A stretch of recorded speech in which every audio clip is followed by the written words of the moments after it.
Good afternoon, everyone. Thank you so much for joining us today. I'm Linda Weichel with Civic Action and one of two hosts for our Hour Together. I want to draw your attention to the address, the URL on your screen. As we get underway, you're welcome to open a new browser and check out this free online workplace mental health survey that you can take. It takes about 3 minutes, and I'm also going to put the address in the chat box, which you can click on. But it's a way that you can answer a few questions about what your workplace may be doing currently to support people's mental health. And then based on how you answer, you will get an immediate action plan on what more your workplace can do. So I'll leave that with you and I'll come back to that a little later. But in the meantime, we will just advance to the next slide, please, and go over a couple of housekeeping items. We do have an hour with you today, and there will be an opportunity to ask questions of the speakers at the end of the webinar. What you can do is type your questions into the Q&A or the questions function at the right-hand side of your screen. You can submit your questions at any time, and then we will take them at the end of our formal speaking time. If you want to address your question to a specific panelist, then simply add their name at the beginning of your question, as is on the screen. And we will be recording this webinar and sending a link to the recording as well as a link to the slides that we're going to be sharing with you tomorrow. So with that, we'll turn to the next slide. And again, I'm Linda Weichel with Civic Action, and I am co-hosting this webinar today with Jordan Friesen from the Canadian Mental Health Association. And you'll be hearing from Jordan in just a minute, along with Megan Regis at Sun Life Financial and Christina Filomena from Harlequin and HarperCollins Canada. So a great breadth of perspectives here today to share with you. And we'll be covering guidelines and principles when talking about mental health in the workplace. Megan will be sharing some of the moments in time when you may need to have such a conversation, and some of the language and the guidance that you can keep in mind. And then Christina is going to talk about the work that they've done internally, the training that they've done, and the kinds of conversations that they've enabled and supported, and what difference it makes. So it's a great lineup. And without further ado, we'll hand it over to Jordan to set the stage. Great. Well, thank you so much, Linda. Really pleased to be a part of this from the Canadian Mental Health Association and co-hosting this webinar with you. I'm also really excited to have our guests, Christina and Megan, here with us today. I know that both of them are going to bring a wealth of experience and knowledge and some great practical examples of how to have some of these challenging conversations about mental health or mental health issues in the workplace, and also some, I think, some great stories about what your workplace can be like when you're able to do a good job of, in fact, having some of these difficult conversations. So thanks again for having me. I am going to start by just outlining some basics to get us started. So we're going to talk about what makes a mentally healthy workplace and how having better conversations about mental health are actually a really crucial part of that. And then I'm going to talk about some tips around language and some really practical guidelines around how you as a colleague or as a manager can have a really supportive conversation related to a mental health issue in the context of the workplace. So maybe that's a good place to get started then. So first question that I want to answer, and I think really situate our conversation today, is really about what makes a mentally healthy workplace at a fundamental level. And we've got a diagram here on the left-hand side, and This is based off of a model called Bronfenbrenner's model of socio-ecological development. That's complicated, but what it means is basically that we grow and learn and work and contribute in an environment that has many different influences. So as an individual employee, we know that the things that impact your mental health in the workplace are individual in terms of things that might be going on in terms of your own health and well-being. There's interpersonal factors as well. There's organizational factors. And then beyond that, we know that the community and society more broadly also has an impact on any one of our states of mental health in the workplace. Now, the thing I want to make sure to hit home here is that when it comes to creating a mentally healthy workplace, everybody has a role. So you as an individual employee have a role, your colleagues, your managers have a role, and leaders especially have a role. And I would also include those specialists at an organizational level in roles such as human resources or occupational health and safety. There's a role there as well. And today, what we're really going to be focusing on is that interpersonal level. So the way that you have conversations as colleagues or as a manager. And what I want to say about this is that it's those conversations and the relationships that you have between people that really define a large part of our work environment.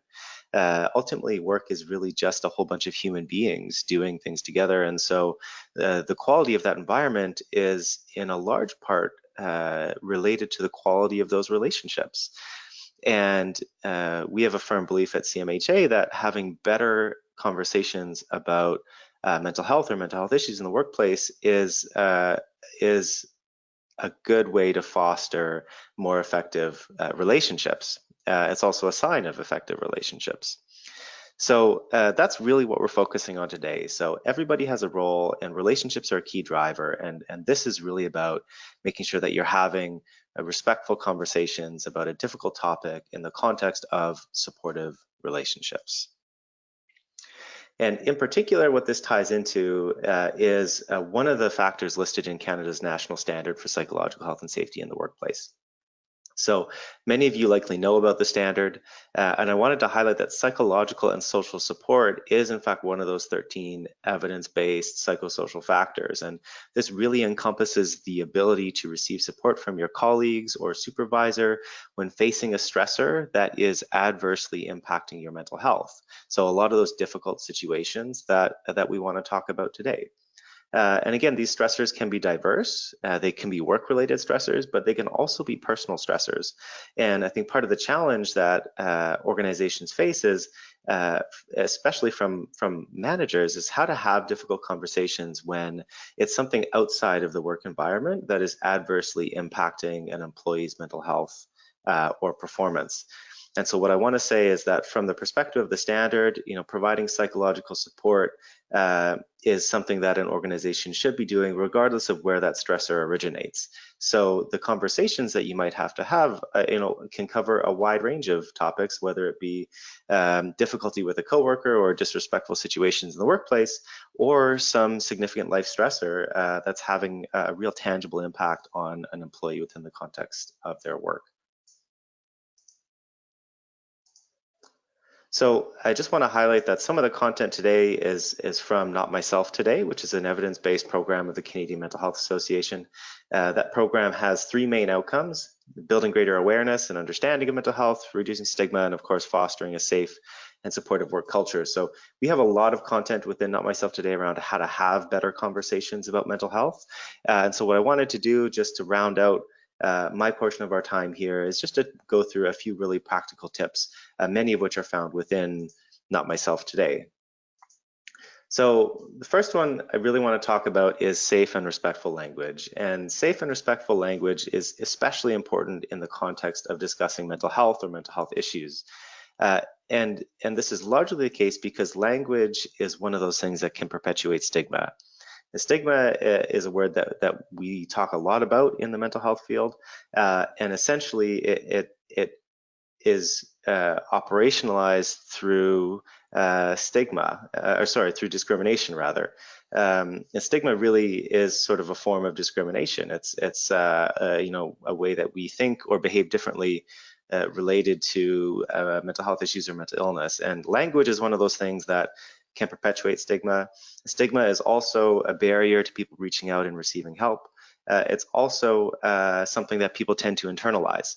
So there's stigma towards people with mental health conditions or mental illness, but then those individuals often end up with some form of self-stigma as well as a result, and that continues to adversely affect their mental health. So the first thing I always talk about in the context of having these conversations is the type of language we should be using.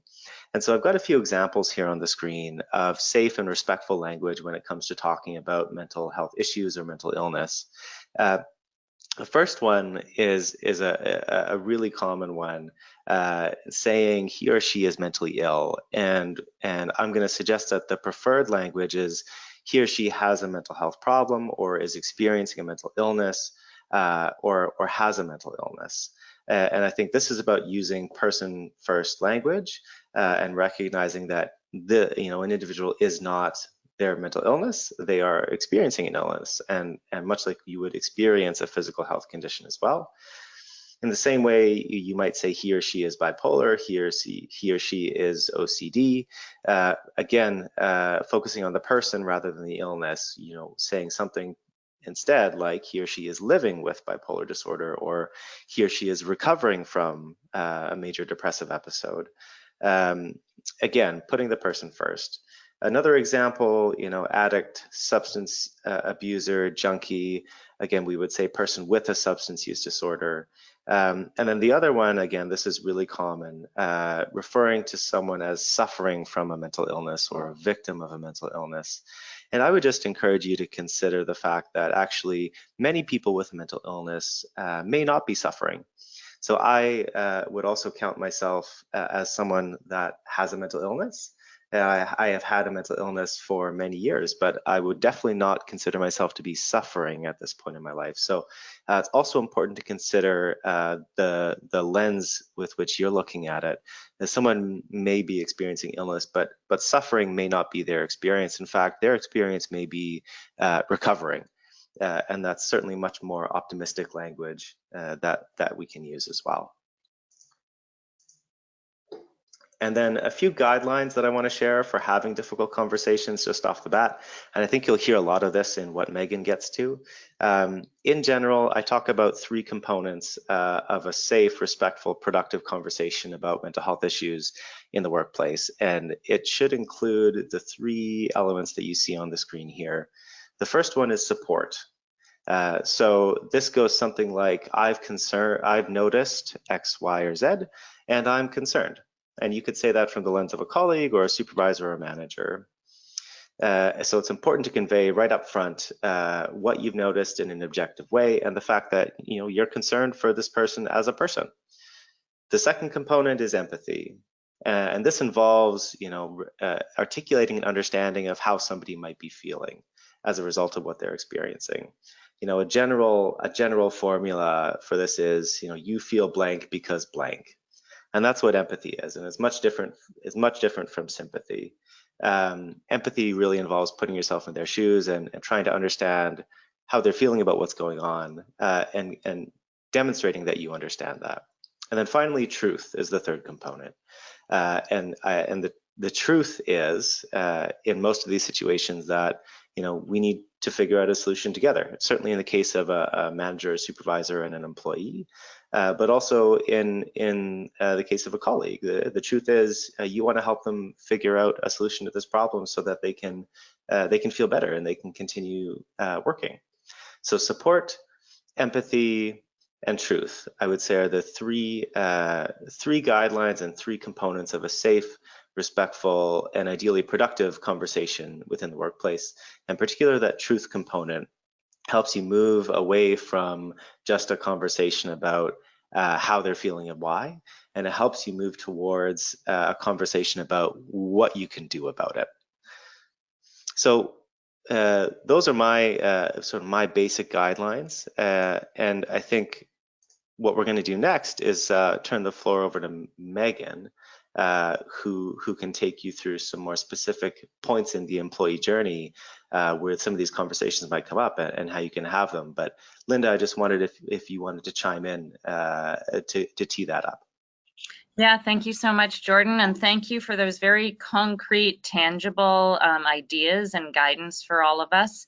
And thank you as well for sharing your own perspective on mental health experience. So yes, we are very happy to have Megan Regis with us. She's an organizational health consultant for integrated health solutions at Sun Life Financial.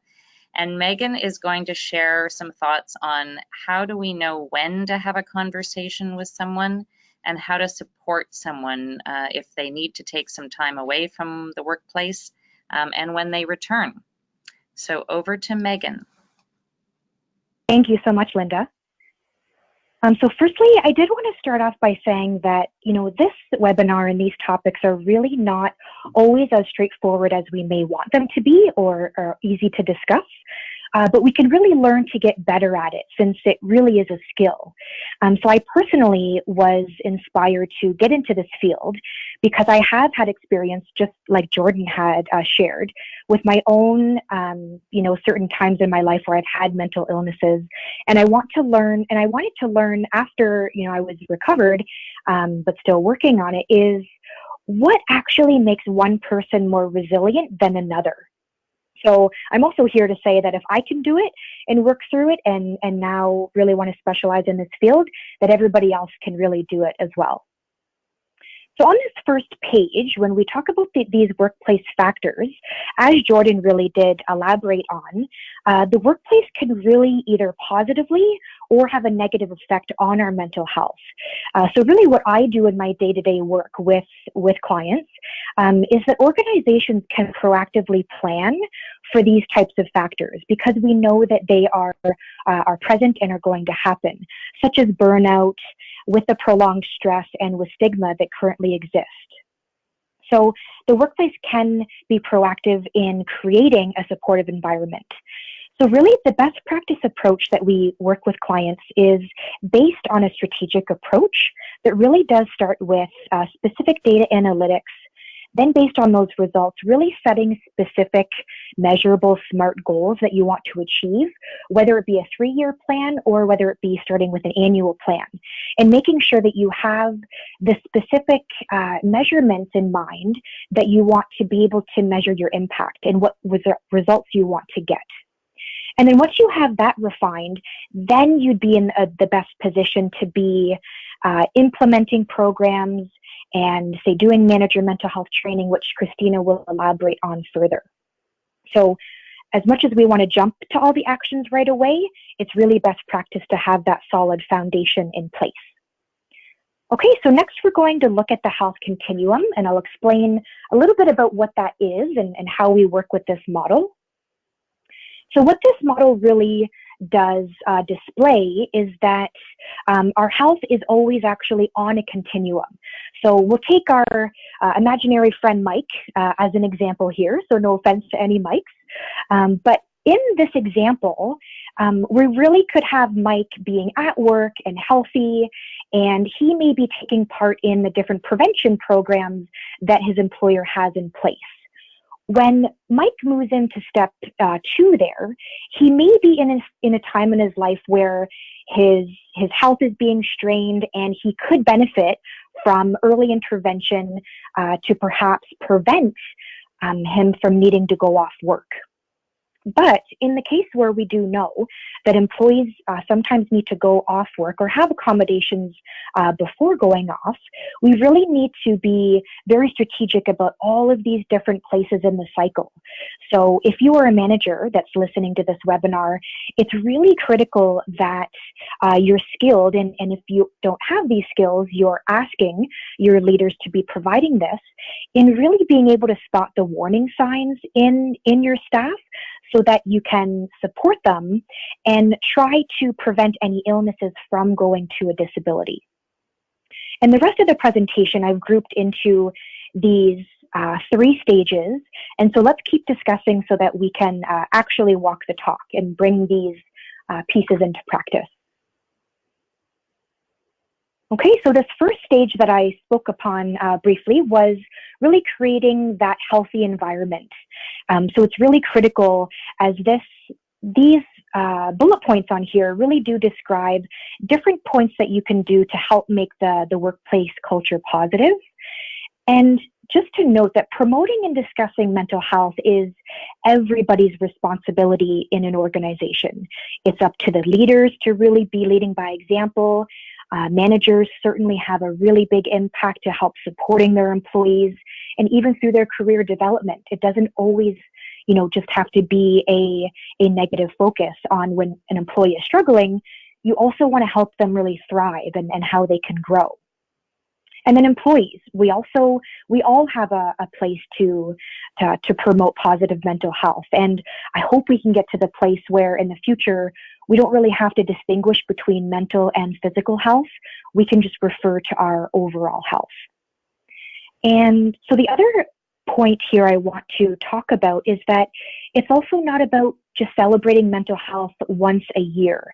It's really about how can a psychological health and safety, that topic and system, be really weaved into the fabric of the company overall. And over time, it is simply the way that everybody works. So a quick example, I'll just elaborate on the first bullet point there, is that if we want to promote a culture where differences are accepted and celebrated, if we use Mike as an example again, what type of recognition programs do you have in your workplace? Are they only suited for certain types of personalities, or will Mike's specific strengths be able to be recognized as well? And the second example would be with work-life balance, and nowadays we also hear about work-life integration.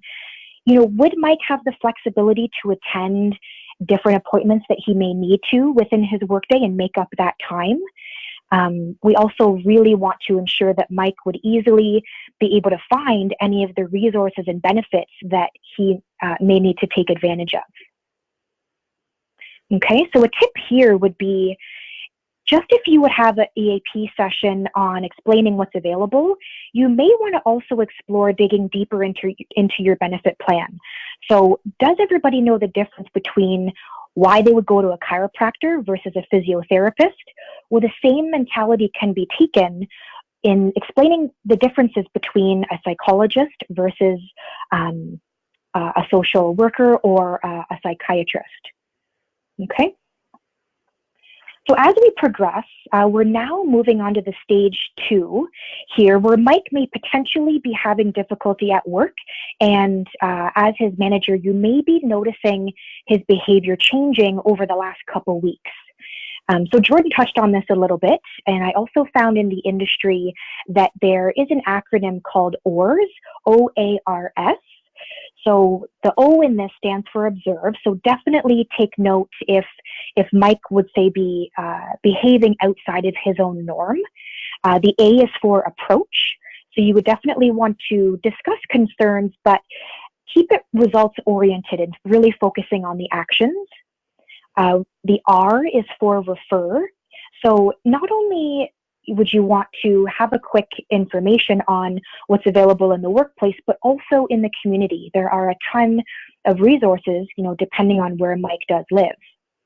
And then support, definitely as best you can, but you also, as the manager, really need to keep in mind that you should be taking care of yourself as well. If you don't quite have the skill set to be having the conversation, definitely check in with your director or your EAP and rehearse these types of conversations that need to be had. Okay. And a good practice is to be meeting with your staff regularly to discuss their workload or how they even may feel about it, because that can vary from person to person. And then if there's anything that you can do and you're there to help them as a manager, so that you're building that rapport over time, because that's really critical. Okay, so on the next slide, when we talk about actions to take and a confidential discussion, this is really where if you're Mike's manager and you've noticed these changes and you've made documents over, a period of a month or a couple weeks, you may want to have a discussion with him and bring these observations to light. So the first action that we would really suggest is that you really prepare for this discussion.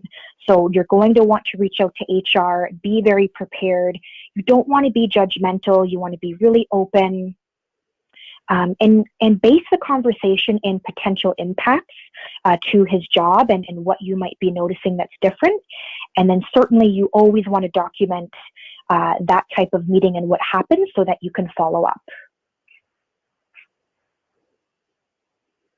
Okay, and next on this page is following up and enduring disability. So if Mike needed to be off work on short-term disability, we don't want managers or colleagues to be, afraid to reach out to Mike and continue that relationship. So I know you'll have these slides, for your own record. So the main point of this is to continue that relationship that you've had with Mike when he was at work.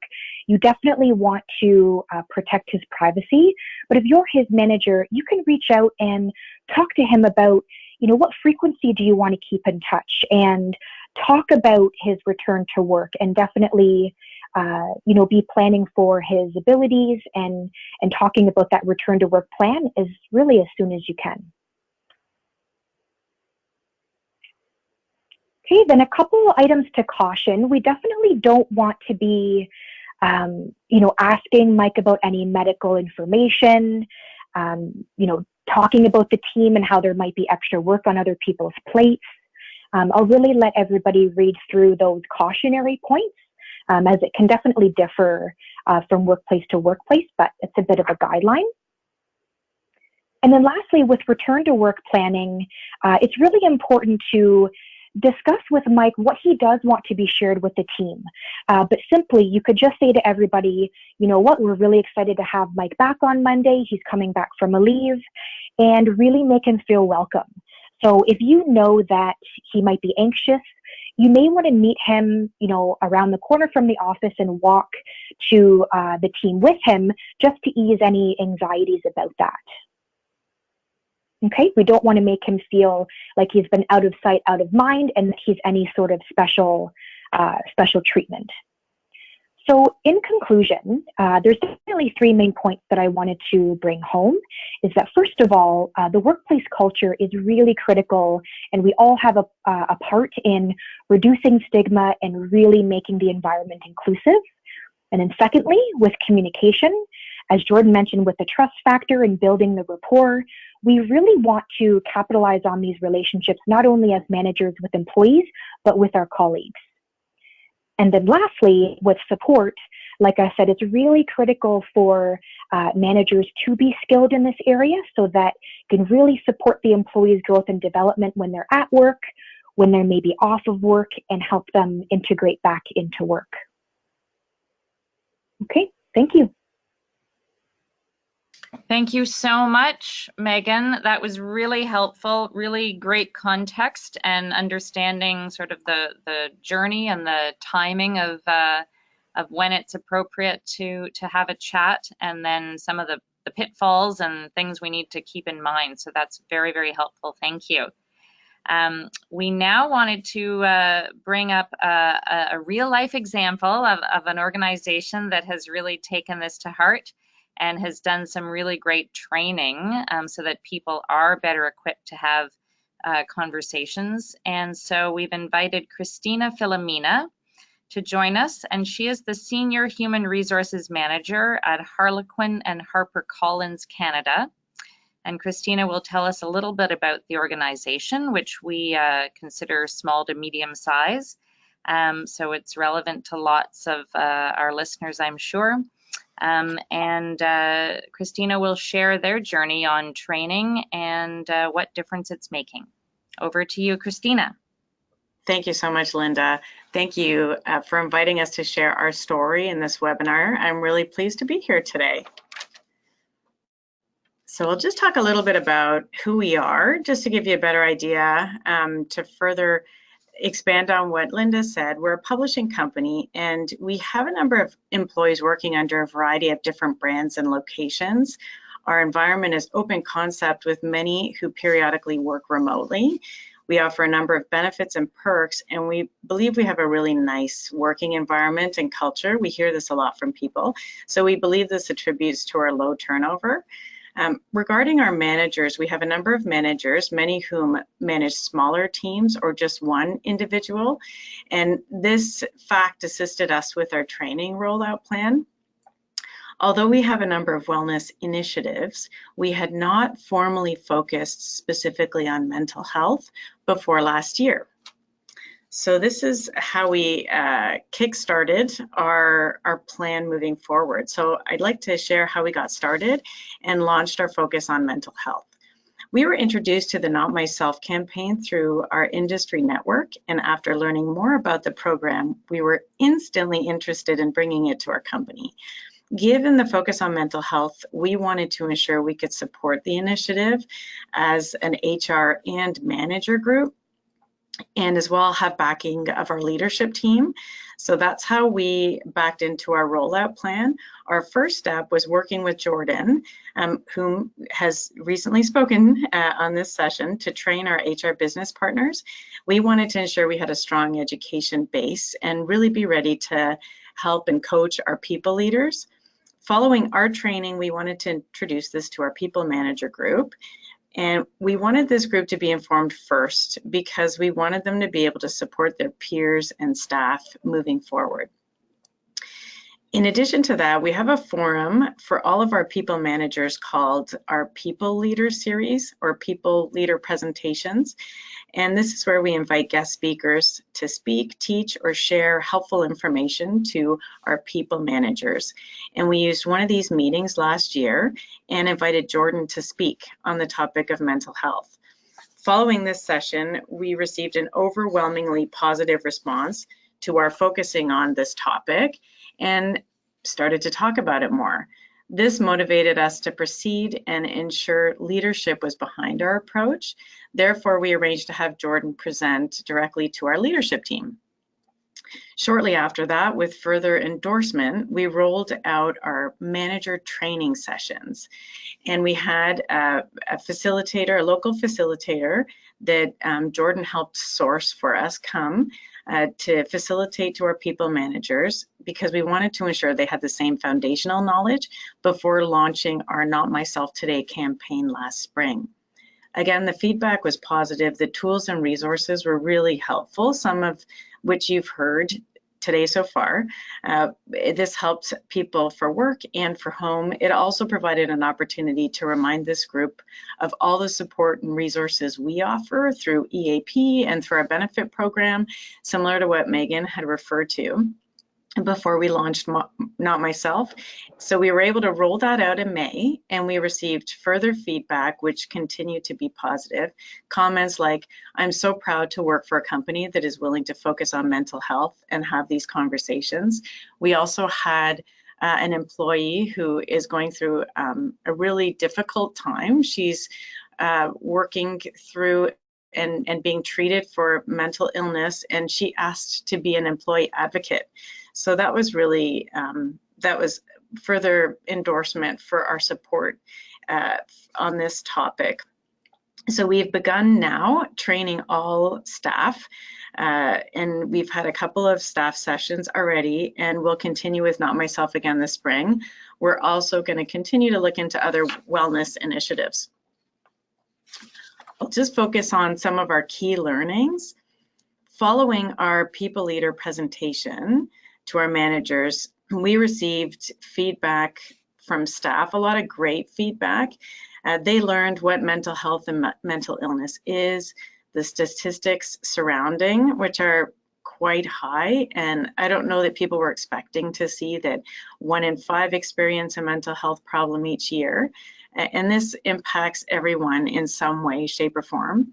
They learned how they can ask questions to recognize signs and symptoms, not be afraid to ask questions, how to start conversations without feeling like you're prying. Typically, we wouldn't feel comfortable asking people about their personal life or how they were feeling. So this really encouraged them to ask the right questions and gave them guidance on how to do that. they were taught how they can help those they work with to support good mental health through empathy, understanding, raising concerns if more senior level assistance is needed. In addition, how to offer some workplace accommodations, i.e. working from home, modifying some work hours, altering some tasks or responsibilities, changing some assignments if needed, and we have done all of these things. Actually, one of our managers is working through some anxiety issues with one of her junior staff members and has been helping to coach through different business meetings, offering support, but allowing her to still own her work, which has proven to be really beneficial for that individual. They've also learned that each situation is different, but the principles that have been learned are relevant for all. For example, working on setting some goals, offering positive reinforcement, and continue to check in periodically to monitor progress. In some bigger cases, we've needed to hire some short-term contract help to assist with longer-term absences, which has also been helpful, which we've received great support from our senior leadership for. One of the biggest takeaways was that as a company, our leadership was endorsing our focus on this topic, and this immediately enabled our management staff to be more empathetic and understanding. Once they knew that they would be supported, it really helped them feel more comfortable showing that support for their staff, so it made a huge difference. This was the biggest way we could support staff, to have a more senior staff member endorsing and offering suggestions for how we could continue to support others. There's one example I can think of in particular where we had a senior staff member who had a lot of personal challenges that she was working with, and it was starting to impact her work. So her department head immediately reached out to her and offered for her to take a few days, what she needed, to either work from home or to take a short break from work if she needed. She ended up taking 3 days off, and following those 3 days, she was so appreciative and ended up being in a much better place. She was able to sort through some things. She did work from home one of those days, but she was in a much better place to return to work, focus, and was so appreciative of the support she had.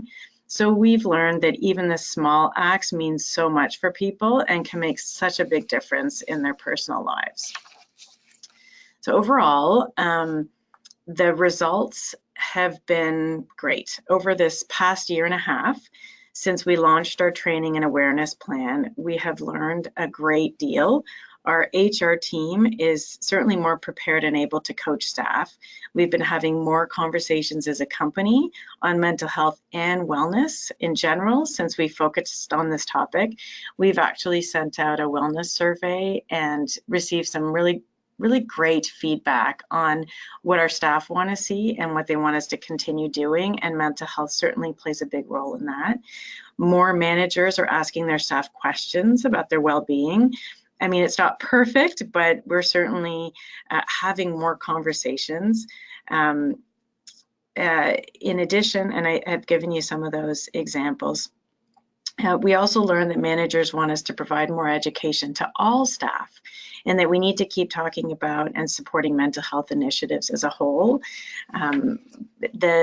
The feedback on this continues, and how important it is for our leadership team and our CEO to support these initiatives.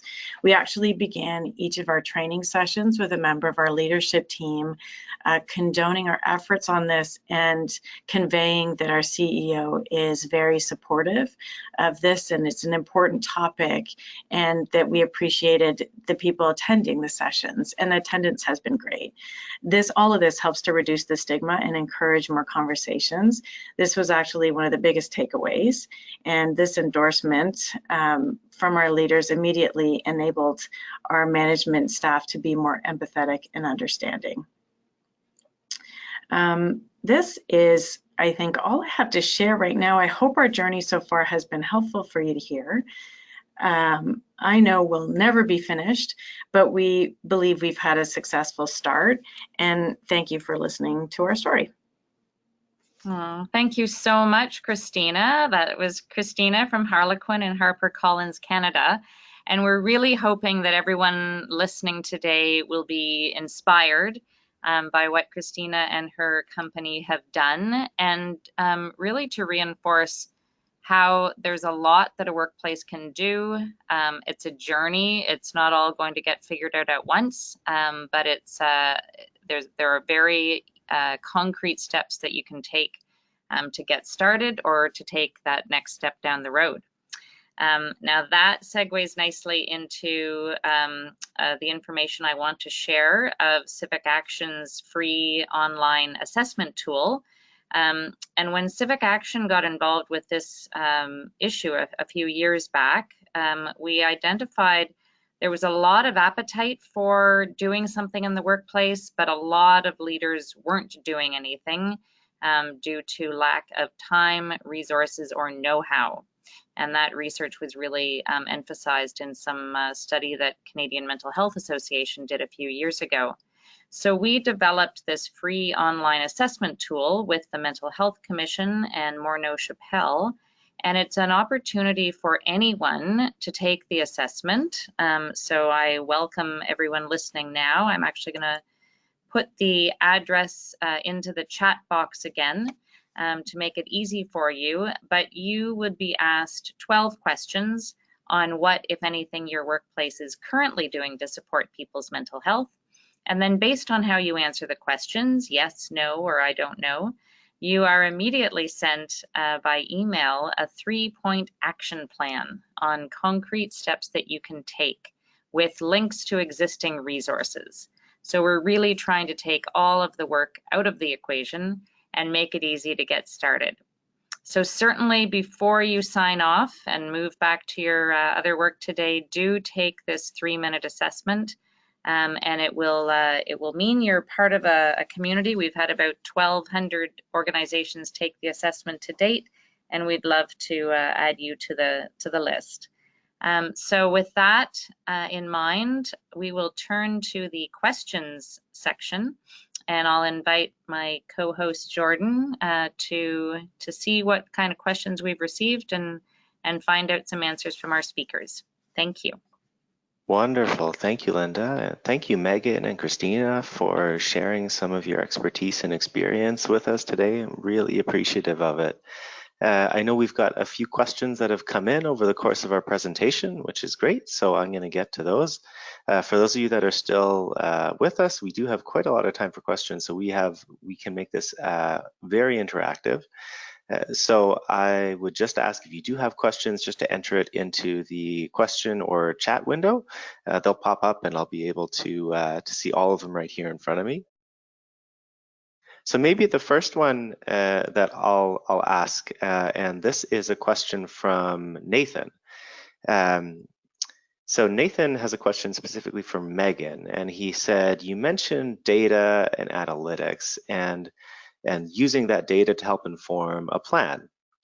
And so he's wondering what types of data, are commonly related to workplace mental health, and what's the real concrete data that you see companies acting on. And then I think maybe a follow-up to that would be for Christina, is to understand what was the data, whether it's quantitative or qualitative, that actually helped inform your company's decision to start taking action. So maybe we'll start with Megan, and then Christina, if you want to chime in after, that would be great. Yes, that sounds great. Thanks, Jordan. So I could really talk about this question all day. So I'll really keep it short and simple. What we do with data within our team in Sun Life and Integrated Health Solutions is truly that. We are integrating many different types of streams of data. So it's one thing to look at different areas of data separately, but what we're doing in one type of report is, firstly, say looking at different, and this is aggregate level, so no privacy is breached with any individualized data. It's all aggregate format. So looking at, say, drug trends. So are we seeing an increase in depression drugs, drugs for anxiety? What are the different types that we're seeing an increase in, as an example? And then if that is happening, are we also seeing mental health, say in the top 3 diagnostic categories for short-term disability and then perhaps a long-term disability. The other area that we want to look at for sure is different overall EAP, so employee assistance program utilization. Is it close to the national average? Has it been increasing year after year, or has it been decreasing? That's definitely a flag for increased promotion. The other really big area is engagement surveys. So I don't advise anybody to be implementing a program or an action when you have work to do on a more fundamental base level. So if employees are not happy with X, Y, and Z, you want to address those items before adding on other layers of programming, right? And then lastly, something to touch on is if, say, you're seeing mental health and, say, musculoskeletal issues within disability, you want to be seeing if the same trends are happening within your workplace injury and health and safety management. So those are just a few examples of different types of data. And, in some cases, we can look at the impact that early intervention, so seeing a psychologist, has that had any impact on the duration of a disability claim? So this is the direction that analytics is going into, very, very more complex insights. So Jordan, did that answer the first part of the question? Do you want Christina to answer more of if mental health was a concern, then one of the actions you can take certainly is in a strategic approach is to implement manager mental health training. Mm-hmm. Yeah, I think so. I mean, I think you mentioned a number of different types of data that you can look at, all of which I think paint a bigger picture for an organization and help them both see what their needs are and I think also assess progress over time. And maybe Christina, for just to chime in with your experience, I don't know what type of data, either qualitative or quantitative, HarperCollins looked at, but maybe that's something you can elaborate on. Is what were from an information perspective, formal or informal, what were the key drivers of your decision to pursue training like this? Yeah, absolutely. So we do a lot of surveys with staff. We survey them after company meetings. We survey them on wellness. And this was a topic that had come up as something people wanted to hear more about. And then when we did give them a little hint of it, all of a sudden it triggered more people to want to hear about it. So it came out through employee surveys as a data point. Also, when we explored our EAP reports, our usage reports, we probed a little bit further into those overall numbers to see if there was an opportunity for us to gain some valuable insight in terms of what people were calling about. And some of the data revealed that it could be manager relationships as well. So that also then triggered our need to focus a little bit more on management skills.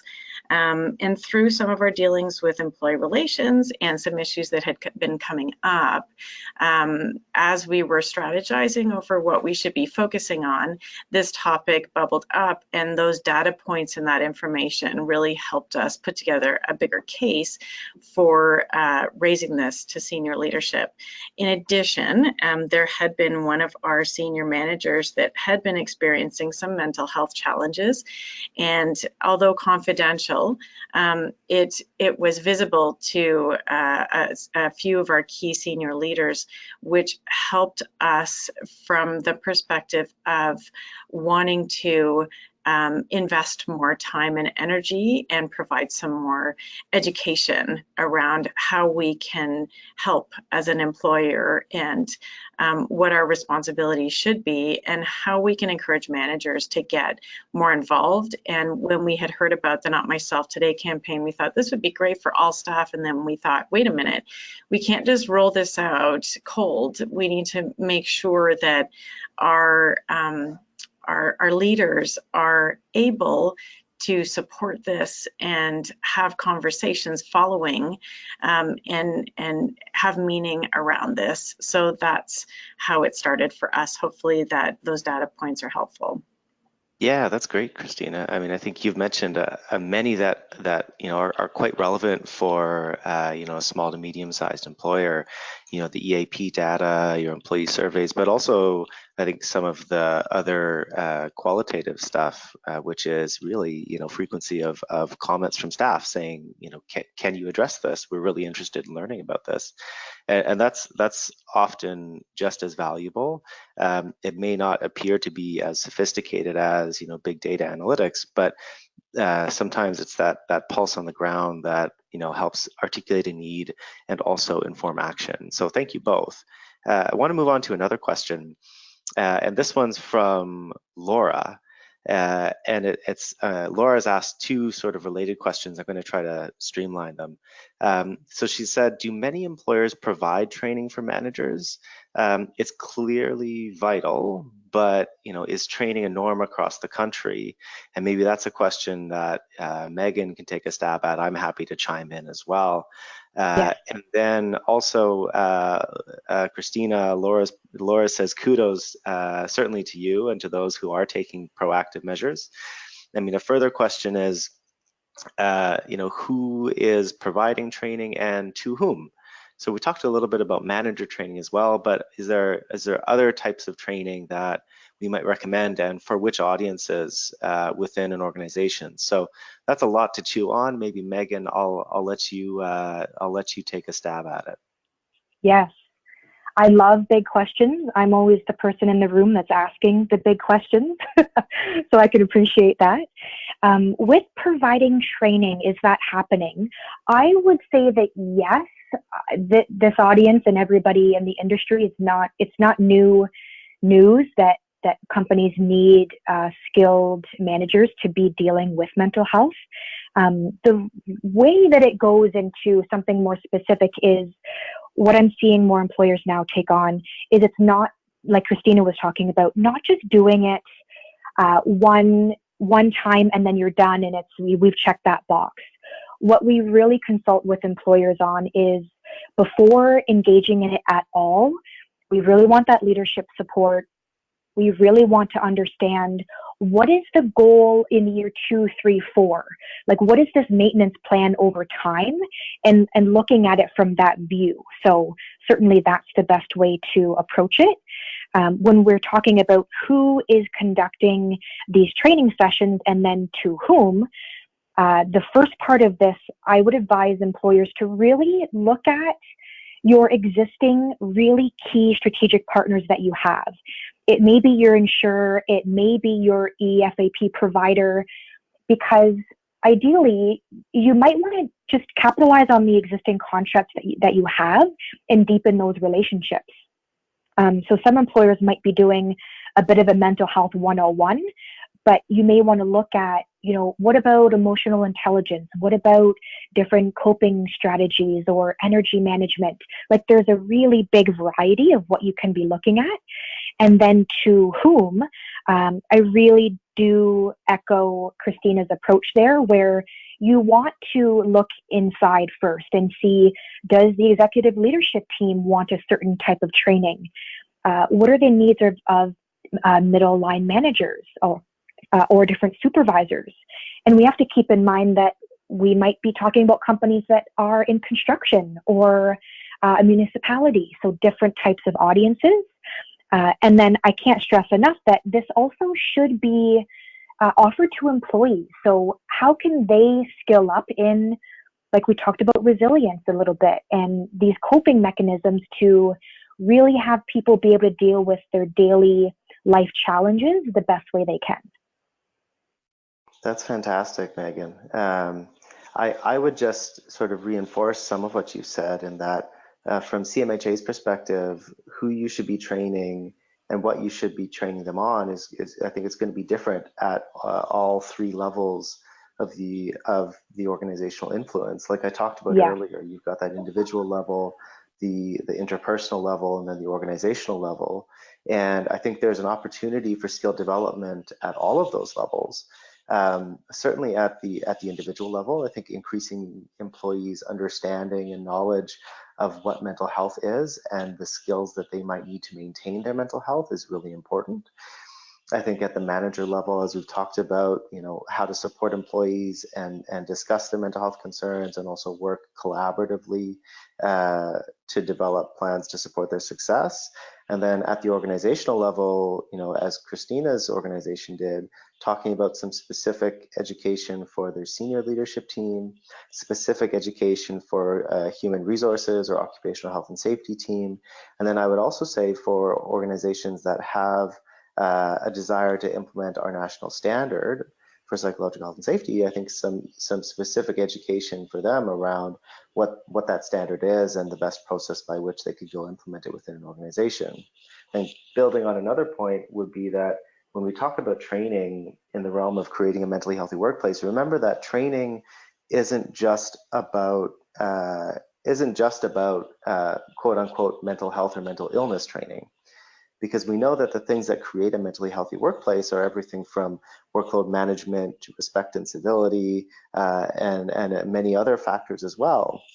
And so the training that you pursue doesn't necessarily need to be just about mental health or mental illness, but that's often a good way to start, because again, it does focus in largely on that psychological support risk factor. Christina, from your perspective, anything you would add or comment on?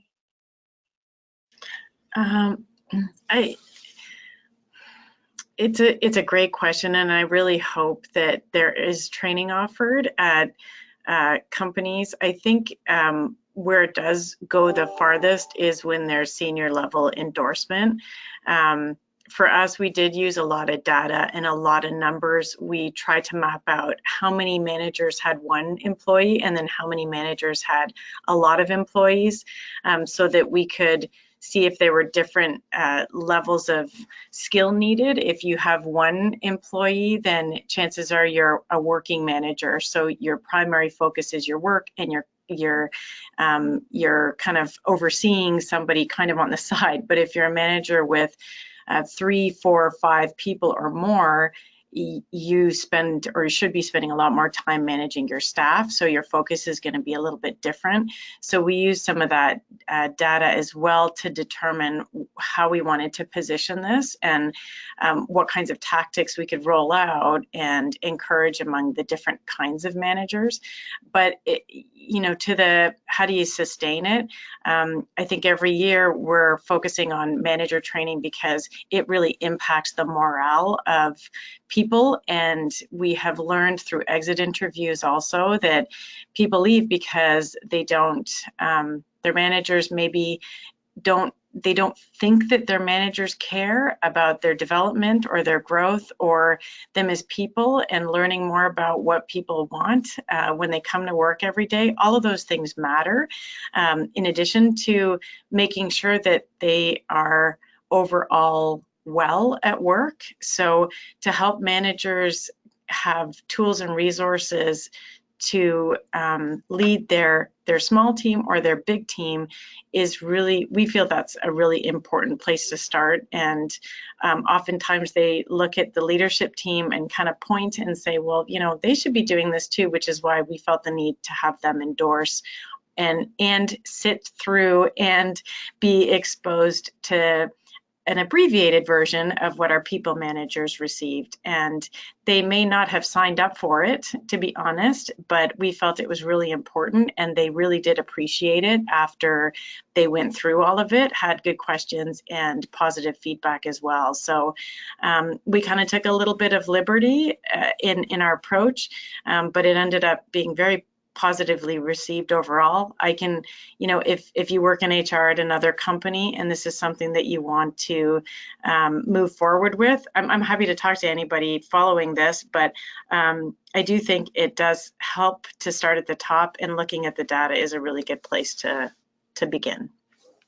Great, thanks, Christina. Nothing like ambushing your senior leadership team with mental health training, eh? If you do, I would highly recommend you. I'm soliciting for you, Jordan. Jordan is an excellent facilitator and did a fantastic job. And a lot of our feedback was attributed to his approach. So thank you. Well, that's very kind. Thank you. I mean, in terms of the providers, Megan mentioned leveraging your existing benefits providers. Certainly, The Canadian Mental Health Association does training in 70 of our locations across Canada. The Mental Health Commission also has some great training products as well, and many of these you can actually find through taking the Civic Action Minds Matter assessment. So thank you, both of you, for the candid discussion. I'm going to turn it. Actually, no. I'm going to just wrap it up here by saying there's a couple of resources you want to check out if you're interested in learning more. Certainly, you can learn more about our Not Myself Today program at notmyselftoday.ca, or you can reach out to me directly. Again, my email address is there.